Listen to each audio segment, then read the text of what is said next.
It's raining on our parade here on NASCAR's All-Star Night, the Winston at Lowe's Motor Speedway, Concord, North Carolina. And you know something, Mike? This is a special event. It's the Winston. These people came here to see all these stars run tonight. And I tell you what, they went that first turn. The track was wet, obviously. They ought to be allowed to go over there and get those backup cars out. Everybody's got one here tonight. Go over and get them out. It's raining. Let's get them ready to race. Well, we've not completed a lap, and here's the reason why. You see Stewart, and you'll see the yellow car, Steve Parkett, way loose on this initial start of the race. And then down in turn one. See, it's up here even. Tony Stewart was turned sideways. Burton got in the back of him there. And down to turn one, everybody's searching for grip. I don't know how Rusty Wallace found enough to stay off the wall. Look how close he came. It looks like the guys that had that inside line were a little better off than the guys that got up a little high. Maybe could have been just a little drier down. A little drier down low where the cars have been running around. Jeff Gordon trying to get woed up on the outside, and of course the back end starts around, and he doesn't have any control whatsoever. And Jeff Burton's just a victim. Everybody's a victim, and I agree with you, Darrell. We've taken the green flag, so be it. Yeah. It's a special event, special rules. Let those guys unload a backup car. If they got one ready to race and they could do it, I'd say go do it, boys. Make them start in the back if that's what you want to do, but they need to be in the race. A quick look at the rules and the entry blank would not permit a backup car, but the rules for this race are special. You can work on the cars during a red flag, but there's that line, EIRI, except in rare instances. This is one of them. It is, I think. Mother Nature. Dick Berggren? Well, I'm with Rusty Wallace. How did you get through that thing and still have a whole race car? Man, I don't know. I was the first one to the corner, and I should have been the first one through all the rain, and I was. And when I got going on the restart, I went up and smoked. The rear tires were lit up real hard. And I drove it real hard into one, and when I went down there, it just took off. It went dead sideways and slid up the bank, and I just back steered it clear up the top of the hill. And once I got it straight, I looked in my mirror, and I saw everybody spinning and crashing. So it was a lot wetter than we thought it was. When I looked at it, I didn't think the track was wet, but it was way wet. When he first got out of the car, he said he felt like Steve Kinzer. Let's go to Matt. Well, Dick, Michael Waltrip has climbed from his car. This race always seems to have a little bit of controversy. Did we start it too soon? Was the track a little too wet? I mean, we got to turn one, and 20 of the best race car drivers in the world all about wiped out. I mean, in NASCAR's haste to put on the show, it seems as if, perhaps, we started the race on a wet track and the Napa Chevys tore up. I'm not too pleased about that. But I guess in this big-time world of stock car racing, the show must go on. You know, I'm being told that you might have an opportunity to pull out your backup car and race your back. You know, we're going to lobby for that. Let's go for that. DW, what do you think? Corky? No, it's official now. I'm being told it's official. We don't have to go lobby. You can get your backup car. Oh, good. I don't need DW. Corky, pan around there at my car. Look at the way that the Napa Auto Parts Chevy, Klausner Furniture, don't forget anybody, Ritz Crackers, Coca-Cola, Dale Earnhardt Incorporated, Chevrolet is torn all to pieces.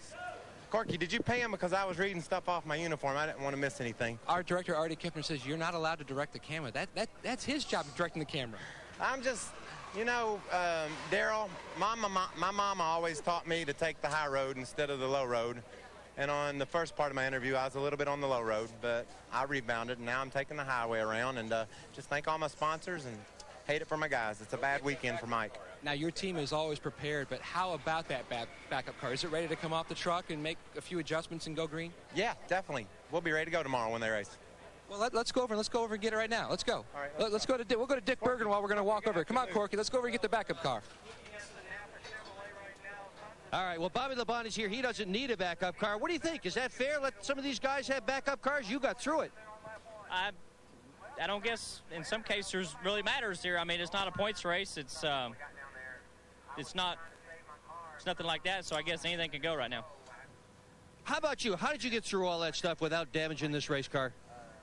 I got a bad start and probably a little slower by the time I got there than Rusty and the 29 car. So, you know, maybe that helped out a little bit. Plus, they were on the bottom. I was already on the top side. They slid up. I'm already there, letting off a little bit because I looked like it was going to rain a little bit more than it had been. So, you know, I don't know how we missed the 29 car. I mean, that was a little bit close. But Kevin, he did everything he could. And Rusty was up there, too. And I didn't see behind me. I just wanted to get out of there. Good thing you weren't watching behind you. Let's go to Chris.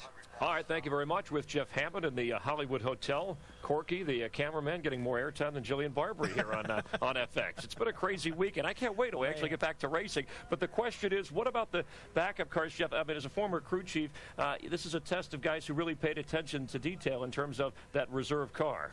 Well, this is something these guys go through every week. This could very easily be a situation where final practice, getting ready to qualify, whatever, and all of a sudden you have a miscue during a normal race. Right, You've got to be able to reach up there and pull that car off, warm it up, run it through inspection, and get it on the racetrack in the last 10 or 15 minutes. If these guys are ready, in 15 minutes, they can be on the racetrack. Now, do you, as we're seeing a car being pulled out here, do you face the same problems with a normal inspection as you would with a backup car? Are there other little things maybe that normally you wouldn't worry about, thinking you're not going to need this right away? Well, one thing that they will not have time to do is probably detect the engine. But what NASCAR will do, they'll say, okay, guys, understand, at the end of this race, we will tear this engine down to make sure you're not trying to slide one in on us.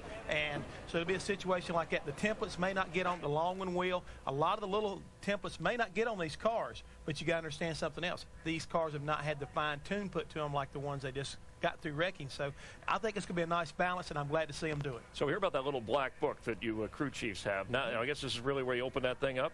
That black book was opened up a week ago. This car is prepared basically just like the one you unloaded here on Friday to prepare to qualify. So this car should be pretty much a mirror image of it. So you'll do whatever you did right quick, whatever the time they give you to work on the car. If it keeps raining, obviously you'll get more time to work on the car. But if they say, hey, 15 minutes, guys, you got to be on the line, you're going to do what you got to do and let it go. All right, you saw the rain falling. We're in a delay here at the Winston. Let's go with Dick Berger, who's standing by with Dale Jarrett. Dick? Dale Jarrett has found the ultimate place to stay dry. He is still inside his race car. Well, you guys didn't get very much practice. They had to cancel a lot of it last night when the lights went out. Now we got rain going to wash the racetrack down. What do you figure is going to happen when the green flag comes out? Well, if it's still wet down there, we're going to have more of the same. That was unfortunate for the guys that got involved there, but racetrack was really slick, and it's no telling what's going to happen out here once we get a dry racetrack and really get to go racing. I think it's going to be rather exciting, at least these first 30, because nobody really knows what their car is going to do. So we'll see what we can do with that and then adjust on it, and that should make the next 30 and that last 10 real exciting. Now, we got some guys that didn't make a lap. NASCAR's letting them take backup cars out of the hall. Are going to put them on the racetrack, go race with you. Is that okay by you?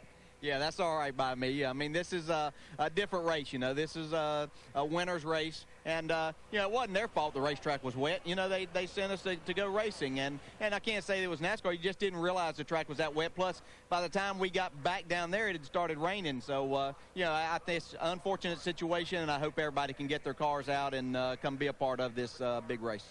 We're looking forward to all that. Let's go to Mike Joy. Here's the situation. As the green flag fell, so did rain in turn 2, and several cars crashed. The race went under caution. Caution laps do not count, and now the race has been halted. It has not been postponed. Show you another look at it here.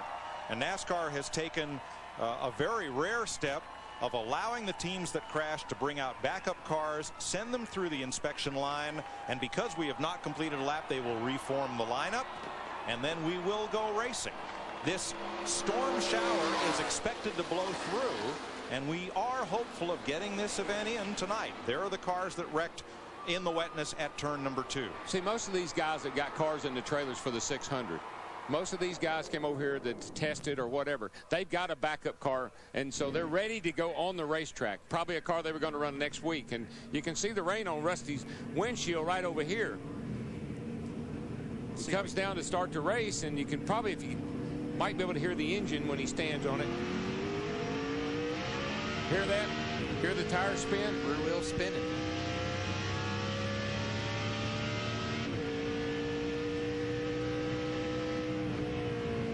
Whoa, look at that thing. Oh, loose, slide. Look at the windshield over. See the water running up the windshield? Look over here. Well, that's why that line is in the rule book and on the entry blank. EIRI, except in rare instances. This is a rare instance. We told you to be a night of surprises. Stay with us.